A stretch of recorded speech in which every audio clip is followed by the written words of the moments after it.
दोस्तों आज हम एक फ्रेंच ऑथर अल्बर्ट कैम्स की नोवेल द स्ट्रेंजर को डिस्कस करने वाले हैं। The stranger is a 1942 novel by French author Albert camps.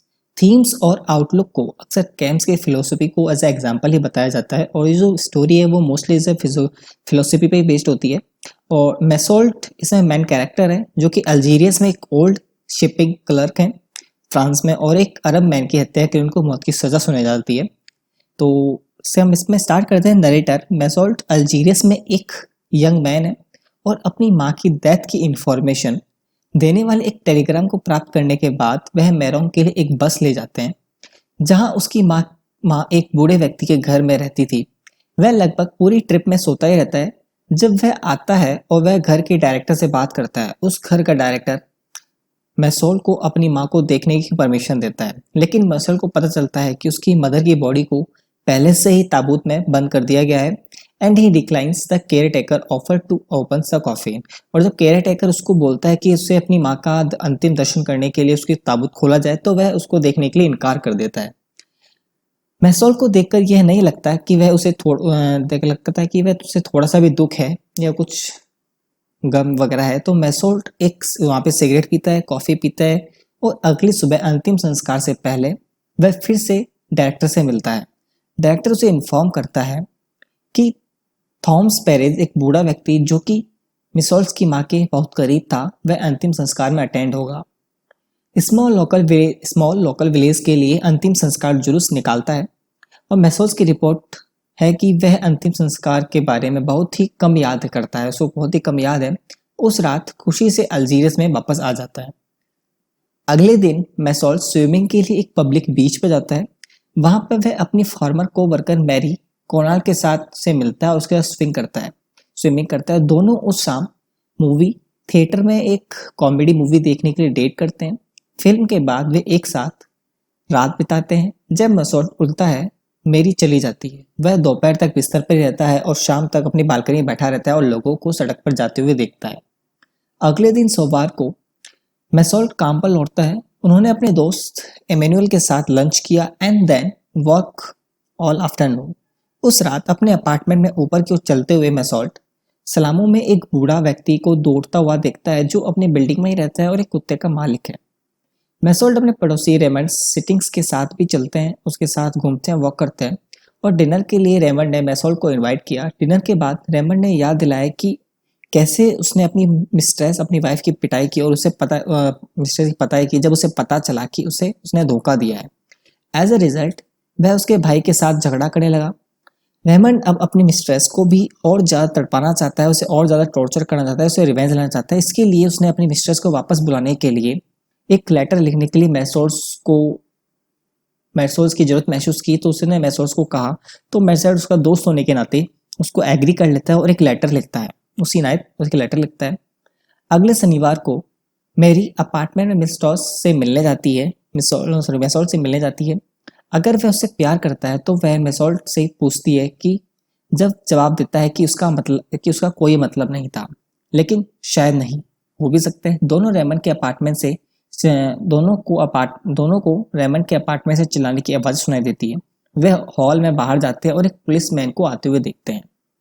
Policeman Raymond को थप्पड़ मारता है और कहता है कि उसकी मिस्ट्रेस की पिटाई के लिए उसे थाने बुलाया जाएगा। बाद में रेमंड ने मैसोल्ट को अपनी ओर से गवाही देने के लिए कहा और मैसोल्ट एग्री हो जाता है। उस रात रेमंड सलामों में भागता और कहता है कि उसका कुत्ता भाग गया है। मैरी ने मैसोल से पूछा कि क्या वह उसे शादी करना चाहता है। He replies indifferently but says that they can get married if she want to, so they become engaged. अगले रविवार मैसोल्ट, मैरी और रेमंड के एक दोस्त के मैसन के ऑन बीच हाउस में जाते हैं और वे समुद्र में खुशी से स्विमिंग करते हैं और फिर लंच करते हैं। उस दोपहर मैसन, रेमंड और मिसोल्ट बीच पर दो अरब मैन से मिलते हैं जो उनका पीछा करते हैं, जिनमें से एक रेमंड मिस्ट्रेस का भाई है और एक उन दोनों के बीच एक लड़ाई छिड़ जाती है और उस लड़ाई में रेमंड को चाकू लग जाता है और चाकू का थोड़ा सा घाव लगने के बाद वह वापस से उस बीच पर लौट जाता है। They find the Arab at a spring. Raymond उन्हें अपनी बंदूक से गोली मारने का विचार करता है, लेकिन मैसोल्ट उससे बात करता है और बंदूक को दूर ले जाता है। हालांकि बाद में मैसोल्ट बसन को ठंडा करने के लिए वापस आता है और बिना किसी स्पष्ट कारण के वह रेमंड की मिस्ट्रेस के भाई को, उस अरब मैन को गोली मार देता है। मैसोल्ट को गिरफ्तार कर जेल में डाल दिया जाता है। बाद में मैसोल्ट की जांच में मजिस्ट्रेट से होती है जो मैसोल्ट के एक्शन को नहीं समझ सकते। मैसोल्ट को एक मोन्शियर एंटीक्रिस्ट बोलता है। इसका मतलब होता है कि गॉड में या किसी भी चीज में कोई विश्वास ना होना। एक दिन मैरी जेल में मिसाल से मिलने जाती है। वह खुद को मुस्कुराने के लिए मजबूर करती है और वह आशा व्यक्त करती है कि मैसोल्ट को बरी कर दिया जाएगा, उसे रिहा कर दिया जाएगा और वह दोनों शादी कर लेंगे। जैसा कि वह इंतजार कर रहा है, मैसोल्ट धीरे धीरे जेल के जीवन को एक्सेप्ट कर लेता है और नेचर, वुमेन एंड सिगरेट को से अपना लगाव छोड़ देता है, या फिर उनसे एक अटैचमेंट जो होता है वो दूर होने लगता है और उसमें नेचर में अपने आप को एडजस्ट करना सीख लेता है। And soon does not even notice their absence, और जल्दी ही वो उनकी एब्सेंस को भी नोटिस नहीं करता। He manage to keep his mind occupied and he sleep for most of each day, और वह मोस्टली पूरे दिन सोता ही रहता है। उनके ट्रायल के लिए सुबह जल्दी आंगन में मैसोल्ट को ले जाया जाता है।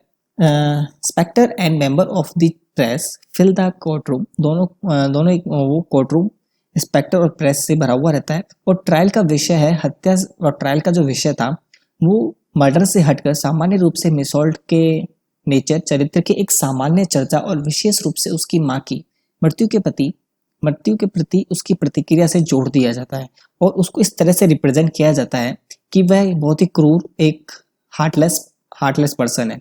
डायरेक्टर और कुछ अन्य लोग जो अंतिम संस्कार में शामिल हुए थे उन्हें गवाही देने के लिए बुलाया जाता है और वे सभी मैसोल्ट के दुख या आंसू की कमी को भी स्वीकार करते हैं कि हाँ, वो उस दिन उसमें किसी भी प्रकार का दुखी नहीं था, वो दुख नहीं था और किसी प्रकार का भी आंसू भी नहीं था।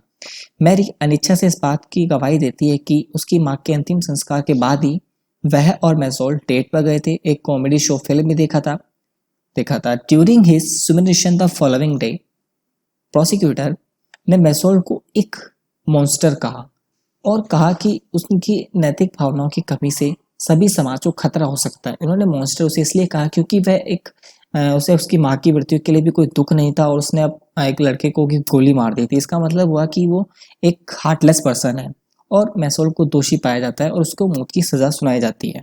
तो उसको मौत की सजा सुनाई जाती है क्योंकि वो एक हार्टलेस पर्सन माना जाता है और इसीलिए उसको एक मॉन्स्टर भी कह दिया जाता है। इसी के साथ इसमें एक छोटी स्टोरी थी जो फ्रेंच नॉवल की, वो फिनिश होती है।